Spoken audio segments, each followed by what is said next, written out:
Hoy vamos a repasar brevemente la palabra que vimos la semana pasada. Y ustedes se acuerdan que después de la reconstrucción de todo el muro, llegan los enemigos a atacar al pueblo de Dios. Y dice que la lucha cristiana es una lucha para la fe y la obediencia, y es una batalla de vida o muerte.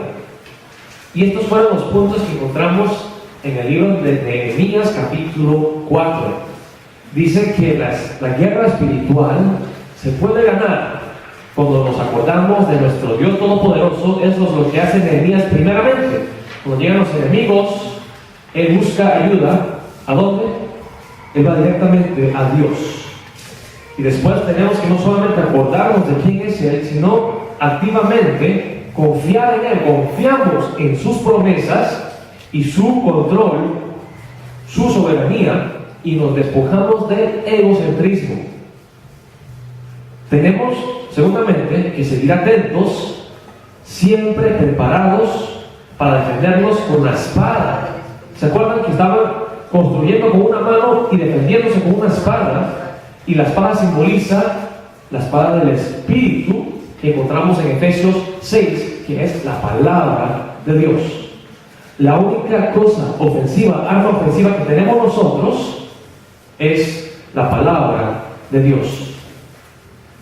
Terceramente vimos que el pueblo de Dios, al construir, cada quien estaba en su posición, pero estaban todos separados.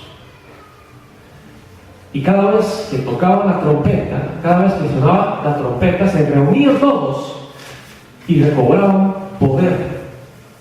El culto entonces es donde nosotros, los cristianos, encontramos el apoyo de nuestra familia en Cristo Jesús, y más importantemente donde encontramos la fuerza, el poder de nuestro Dios viviente. El último punto que vimos la semana pasada es que el enemigo ataca sin avisar, y siempre debemos estar preparados, siendo proactivos en vez de reactivos. Proactivo significa que uno se prepara para el ataque. Reactivo significa que uno espera hasta que lo ataquen, y después del ataque, desesperadamente busca una manera de defenderse. Eso es lo que vimos la semana pasada acerca de la guerra espiritual. Y lo que encontramos entonces hoy en Nehemías capítulo 5 son requisitos para ser un siervo líder. Requisitos para ser un siervo líder. La semana pasada nosotros nos reunimos con algunos miembros aquí y estudiamos juntos la palabra de Dios, porque queremos capacitar siervos líderes en nuestra iglesia. Y si ustedes están haciendo el devocional cada día, en el libro de 1 Timoteo, capítulos 1, 2 y 3, encontramos los requisitos para ser un siervo líder en la iglesia de Dios, en la casa de Dios. Entonces, hoy encontramos algo íntimamente relacionado a el libro de 1 Timoteo que estamos estudiando juntos durante nuestro tiempo de devocional. Hoy vamos a ver un requisito no más, un requisito para ser un siervo líder. Les quiero preguntar a ustedes, ¿ustedes quieren ser siervos de Dios? Amén. Nosotros queremos que ustedes sean siervos, líderes en sus países, en sus familias. Entonces hoy vamos a leer la palabra de Dios en el libro de Nehemías capítulo 5, y vamos a encontrar un requisito sumamente importante. Vamos a leer juntos la palabra de Dios en voz alta, empezando con el versículo 1. Vamos a leer juntos.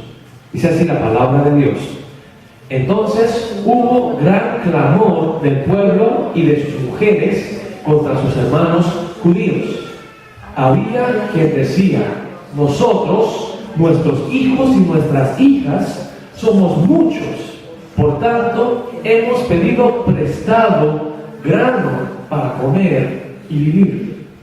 Y había quienes decían: hemos empeñado nuestras tierras, nuestras viñas y nuestras casas para comprar grano a causa del hambre.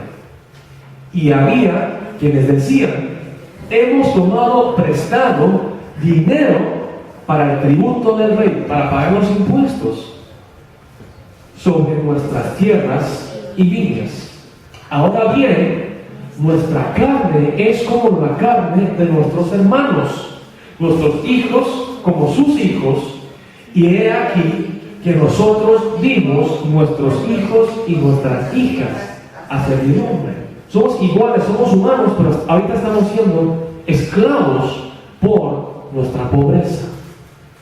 Y algunas de nuestras hijas lo están ya, y no tenemos posibilidad de rescatarlas, porque nuestras tierras y nuestras viñas son de otros.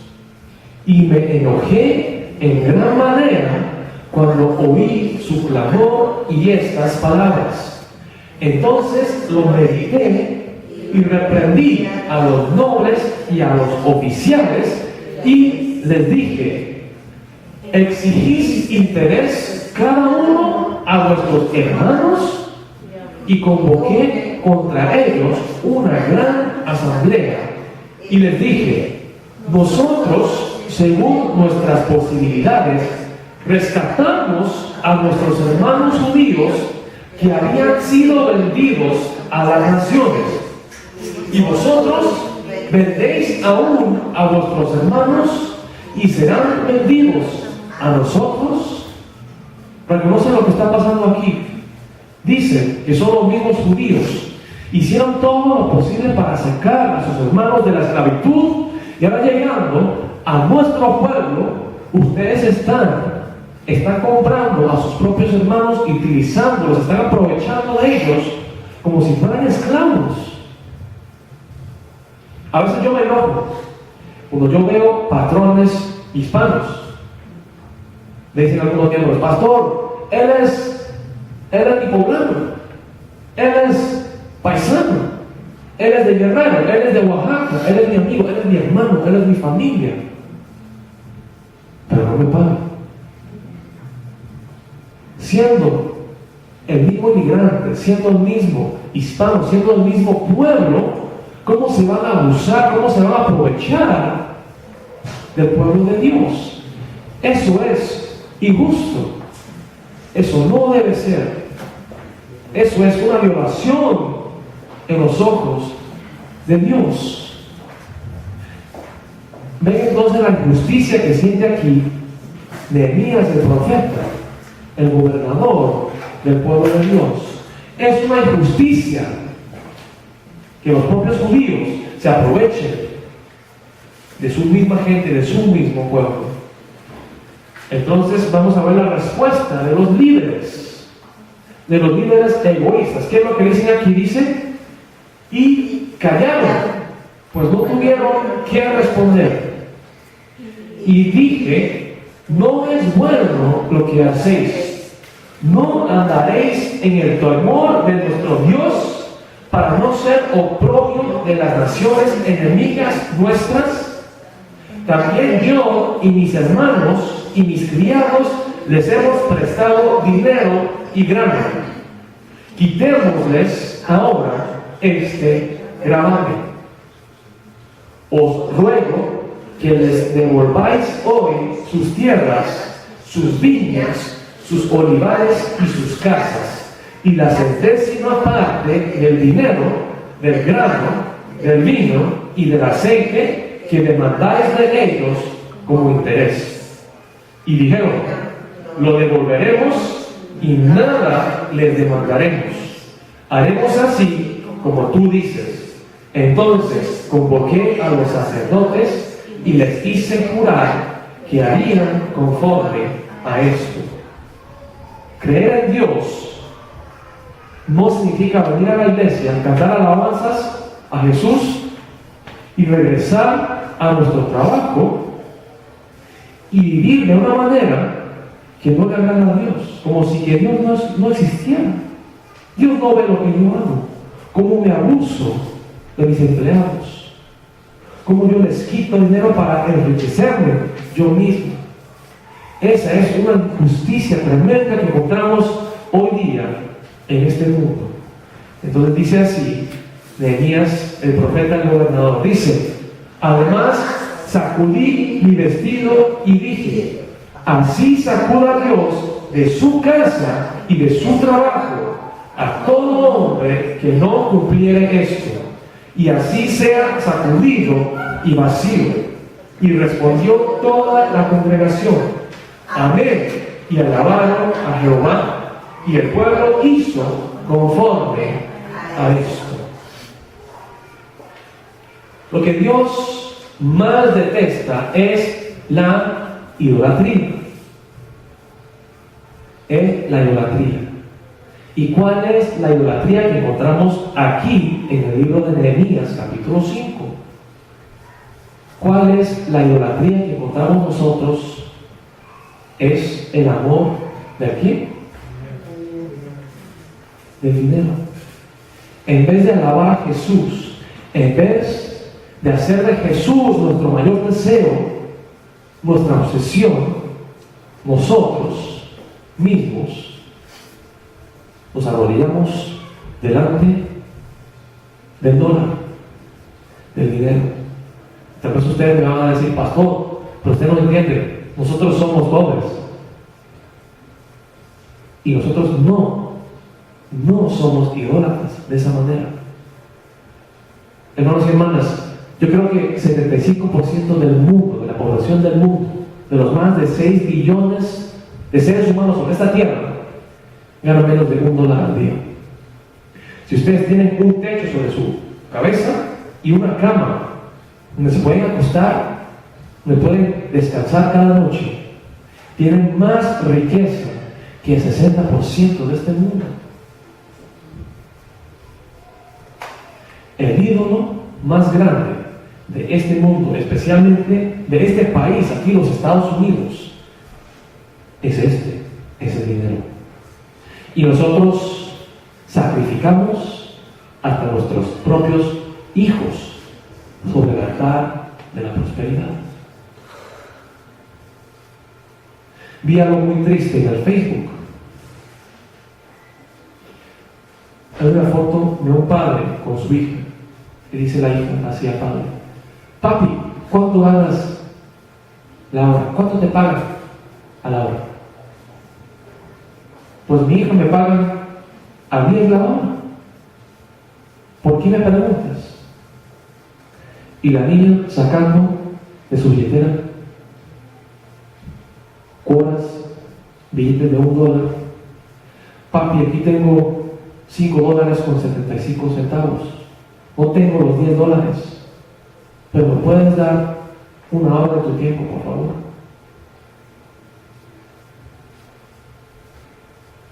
Nosotros sacrificamos el futuro de nuestros hijos, pensando que estamos invirtiendo en el futuro de ellos, trabajando, matándolos, ganando más dinero para su prosperidad, para su bienestar.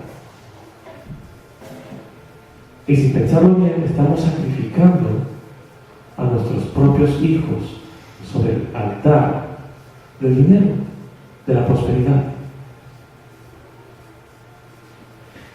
Lo que encontramos aquí en el libro de Nehemías, capítulo 5, es esto: que hay personas en este mundo que usan a las personas, manipulan a las personas, usan a las personas para servir la riqueza material. Entonces, lo que yo quiero es el dinero. Y yo te voy a usar como si fueras un instrumento, como si fueras un objeto para obtener lo que yo quiero. Entonces, mi Dios, el Dios que yo sirvo, es el dinero, es la riqueza material. Y yo voy a hacer todo lo posible para servir a ese Dios, el gran dólar. Vamos a ver un dibujo aquí. Ahí está el patrón sentado cómodamente en su silla, en su escritorio. Vámonos hacia allá. Y los esclavos matándose, cargando el peso del propio patrón. El patrón usa a la gente servir el dinero. Al ver esa imagen, ustedes dicen: ¡qué injusticia! Este mundo no es justo. ¿Cómo se van a aprovechar los más ricos de los más pobres para enriquecerse aún más?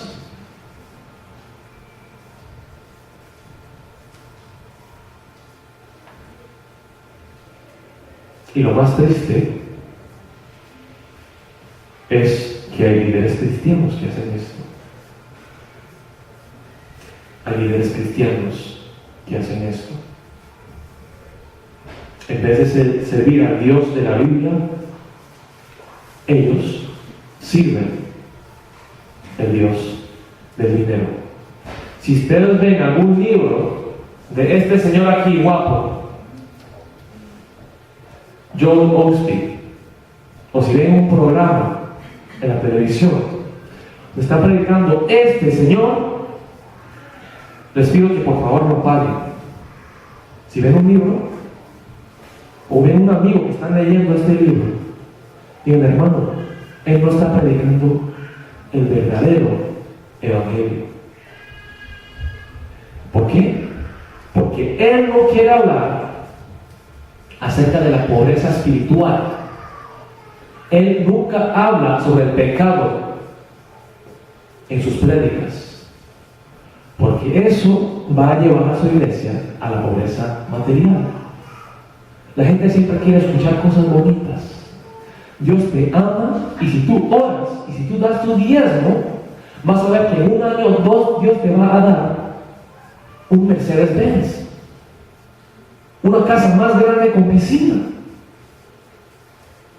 Dios es grande. Amén, aleluya. Dios te quiere dar lo que tú quieres. Y predica este evangelio falso. ¿Para ganancia de quién? De él mismo. Y no para la gloria de Dios. Vi un reportaje en la tele y llega una persona en inglés preguntándole a este pastor: pastor, tú tienes una iglesia tan grande. Ellos compraron un estadio que antes era un estadio de la NBA, de baloncesto, de los Houston Rockets, y pueden sentarse como creo que unos 35,000 personas dentro del estadio. Pues llega el reportaje, el reportero aquí: muéstrame, denle un tour de tu iglesia. Y el púlpito es un púlpito mágico, porque el pastor con su sonrisa todo orgulloso va, aprieta un botón y un púlpito pero fino, tal vez como unos $50,000,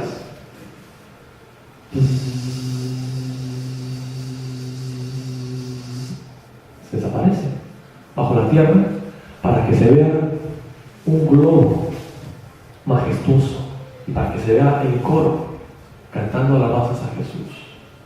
Pastor, ¿cuánto te costó ese aparato para bajar el púlpito?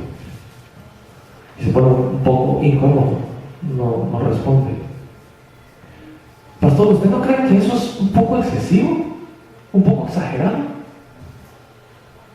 Ustedes que son cristianos tienen que dar lo que ustedes tienen para servir a este mundo que está perdido en el pecado.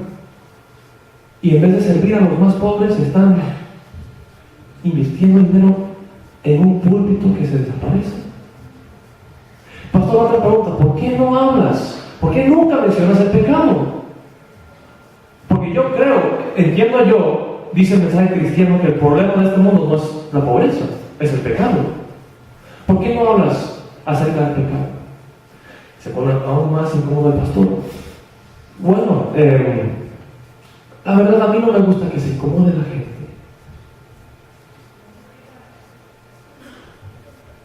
Un doctor, si tiene un paciente que tiene cáncer y se va a morir, a él no le importa si lo que él le dice a esta persona le va a incomodar, porque él tiene como su mayor responsabilidad salvar la vida de esa persona. Pero él, el pastor Joel Osteen, confites, dulces, Dios te ama y te quiere bendecir. Ve aquí este título que dice: tu mejor vida ahora. Tu mejor vida ahora. 7 maneras de llegar a cumplir tu potencial y recibir la plena bendición de Dios. Pero eso no es lo que dice la Biblia. Porque dice aquí, lo voy a leer en 2 Timoteo capítulo 3, versículo 12, lo voy a leer en voz alta. Y también todos los que quieran vivir piadosamente en Cristo Jesús padecerán persecución. Hace 2000 años, esta era la vida de los cristianos. Y lo hacían con gozo. Gloria a ti, Jesús, que me das el privilegio de morir para tu gloria. ¿Y qué es lo que tenemos hoy? Gloria a ti, Jesús, que tú me das estos zapatos, Nike, que tú me das un traje tan fino y elegante, que tú me das mi carro. Y no le dan gracias a Jesús por la cosa más valiosa, que tiene un valor infinito, un precio infinito, que es la salvación. Un pastor que yo respeto bastante se está burlando un poco del pastor Joel Osteen, porque el pastor Joel Osteen, él escribió este libro, Tu mejor vida ahora. El libro en la lista de los más vendidos, de acuerdo al periódico New York Times. Pero este pastor, que es misionero en Perú, en África, en Europa, que entrega su vida para servir a los más necesitados, dice: tu peor vida ahora. Dice aquí, el libro menos vendidos en el New York Times, 0 copias, porque nadie quiere morir con Cristo, porque nadie quiere ser un cristiano.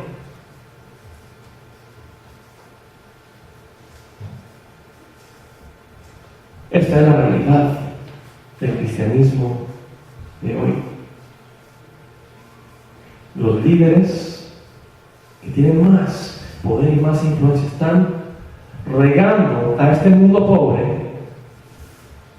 con el supuesto evangelio de la prosperidad, y lo están haciendo para enriquecerse ellos mismos. Ellos no están sirviendo al Señor, están sirviendo a la riqueza material. Hay personas, como vemos en Nehemías 5, que se abusan a la gente para enriquecerse ellos mismos. Esto lo encontramos en contraste a lo que Cristo desea. Y vamos a ver aquí, en esta película, que solamente una vez en el ministerio de Jesús se enojó Jesús y mostró su ira. ¿Cuándo fue? Cuando la gente estaba vendiendo el perdón de los pecados y se estaban enriqueciendo, aprovechándose de la gente pobre. Este es el Jesús de la película, no sé si lo pueden ver muy bien. Por ahí está el nombre. ¿Y cómo está el tipo de cambio de hoy, Señor? ¿Buena ganancia? Dice, sí.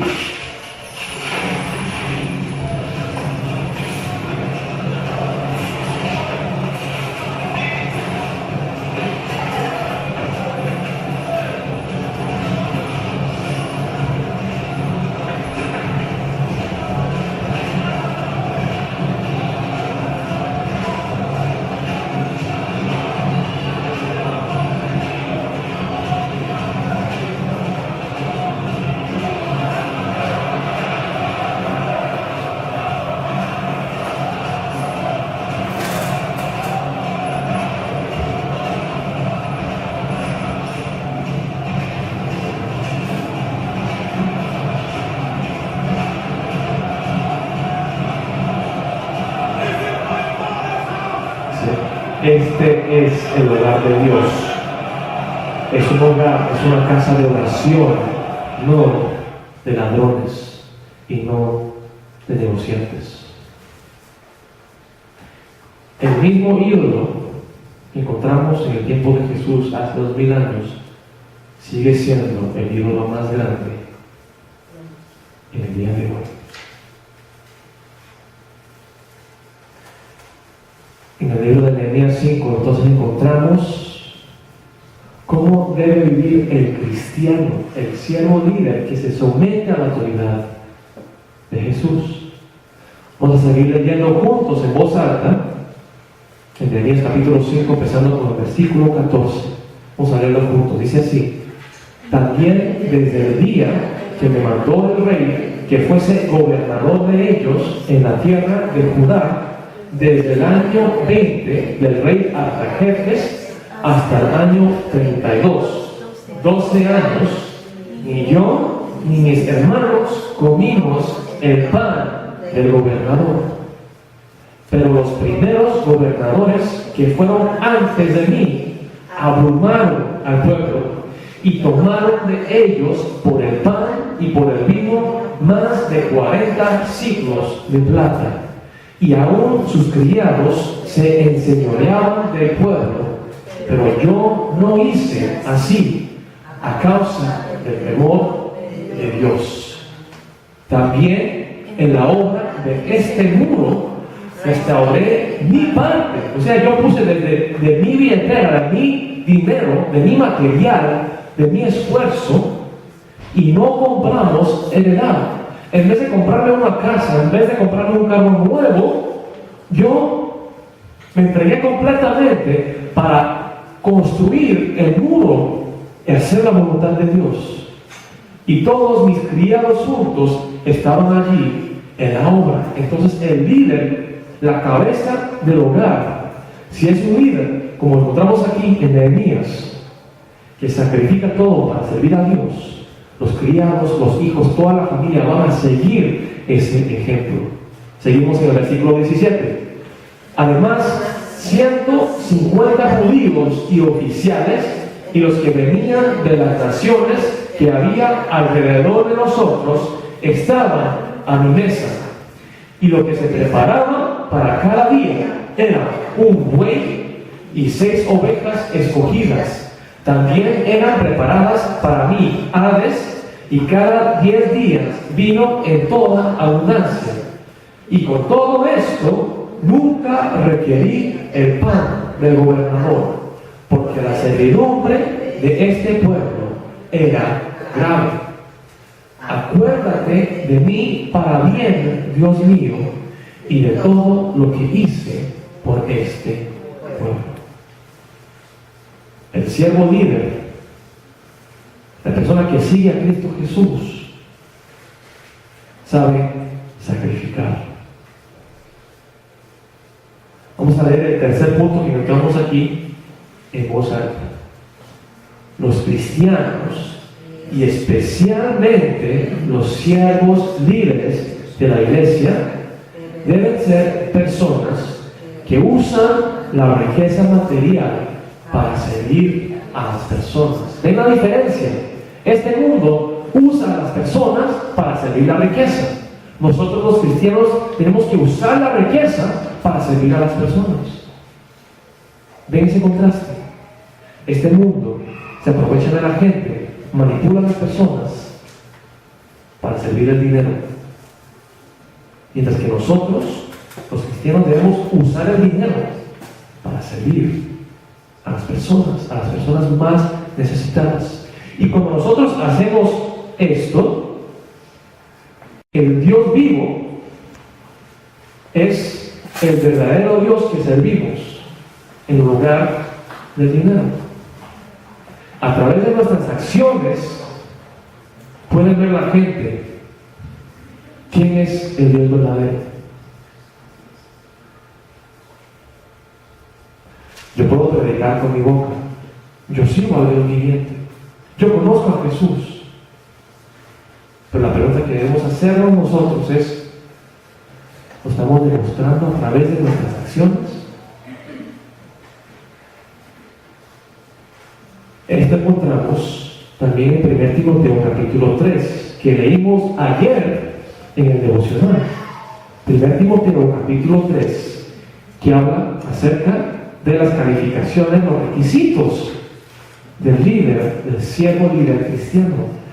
Y dice así: palabra fiel, si alguno anhela obispado, buena obra desea, pero es necesario que el obispo sea irreprensible, marido de una sola mujer, sobrio, prudente, decoroso, hospedador, apto para enseñar, no dado al vino, no pendenciero, dice aquí, no codicioso de ganancias deshonestas, sino amable, apacible, no amable, que gobierne bien su casa, que tenga a sus hijos en sujeción con toda honestidad, pues el que no sabe gobernar su propia casa, ¿cómo cuidará de la iglesia de Dios? No un neófito, que significa un cristiano nuevo, no sea que envaneciéndose o haciéndose orgulloso caiga en la condenación del diablo. También es necesario que tenga buen testimonio de los de afuera, para que no caigan en descrédito y en lazo del diablo. Y encontramos aún más, encontramos el mismo requisito para los ancianos que para los diáconos. Dice aquí, los diáconos asimismo deben ser honestos, sin doblez, no dados a mucho vino, no codiciosos de ganancias deshonestas, que guarden el ministerio de la fe con limpia conciencia. Y encontramos lo mismo en el capítulo 6, versículos 6 al 10. Dice el apóstol Pablo, le escribe a Timoteo, así deben de vivir los cristianos. Dice aquí en el versículo 6, vamos a leer en voz alta, todos juntos. Pero gran ganancia es la piedad acompañada de contentamiento. Eso significa estar contento con lo que yo tengo y no quieran más de lo que yo necesito. Dice aquí en el versículo 7, vamos a encontrar las razones. ¿Por qué es importante el contentamiento? Porque nada hemos traído a este mundo y sin duda nada podremos sacar. La persona que tiene contentamiento no va a malgastar sus esfuerzos en cosas que no perduran. Él no va a invertir en cosas que no tienen valor eterno. Seguimos en el versículo 8. Así que, teniendo sustento y abrigo, estemos contentos con esto, porque los que quieren enriquecerse caen en tentación y lazo, y en muchas codicias necias y dañosas que hunden a los hombres en destrucción y perdición, porque raíz de todos los males es el amor del dinero, al dinero, el cual, codiciando algunos, se extraviaron de la fe y fueron traspasados de muchos dolores.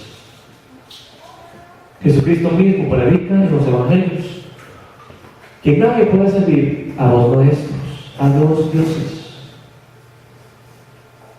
O vamos a servir a Dios o vamos a servir al dinero. No hay otra opción. Entonces vemos que el mundo, este mundo que usa a las personas para ganar la riqueza, tiene que ver el testimonio cristiano que se pone al frente de la fila, que sacrifica, que es un siervo líder. A mí no me gusta usar la palabra líder, siempre digo siervo líder, porque líder no es la persona que se sienta y grita y manda a la gente. El líder es un siervo primero que siempre anda sirviendo a la gente y que demuestra su liderazgo a través del ejemplo. Él lo hace también. Entonces el líder usa su riqueza, su poder, todo lo que Él tiene para servir a la gente. ¿Captan la diferencia? Hay patrones, por ejemplo, que se abusan de nosotros como si fuéramos animales, porque ellos quieren más billete en su bolsillo. Pero también hay algunos patrones que ven su negocio como un lugar donde pueden ser misioneros. Dan comisión, dan más dinero, se preocupan por uno. Si uno se enferma, si uno se accidenta, vienen a ver cómo estás, necesitas algo, te quiero servir. No importa, tómate unas vacaciones para que descanses, para que tengas tiempo con tu familia. Y lo demuestran a través de sus vidas. Los cristianos debemos entonces seguir este ejemplo. ¿Y quién fue? ¿Quién fue el máximo siervo líder?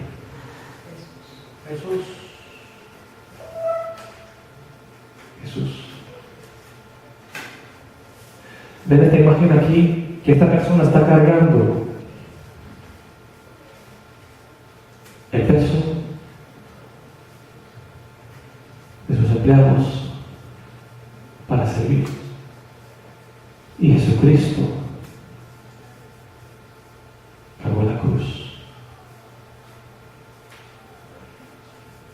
Él hizo la única cosa que ninguno de nosotros podíamos hacer con nuestro propio esfuerzo. Él siendo rico se hizo pobre. Él siendo Dios se hizo un ser humano. Él siendo rey se hizo un esclavo.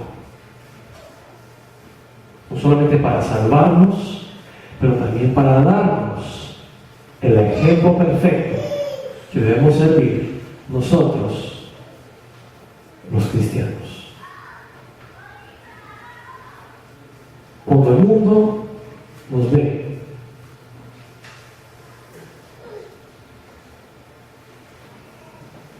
¿cuál imagen verán ellos?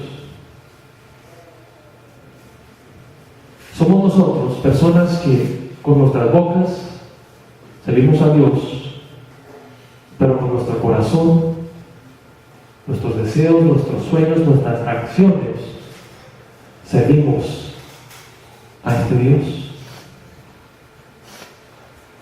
¿O seremos diferentes al resto del mundo? ¿Seguiremos nosotros el ejemplo de Jesús, que siendo rico se despojó de toda su riqueza, siendo rey del universo, se hizo siervo, se hizo esclavo? Vamos a cerrar los ojos en este momento, hermanos y hermanas.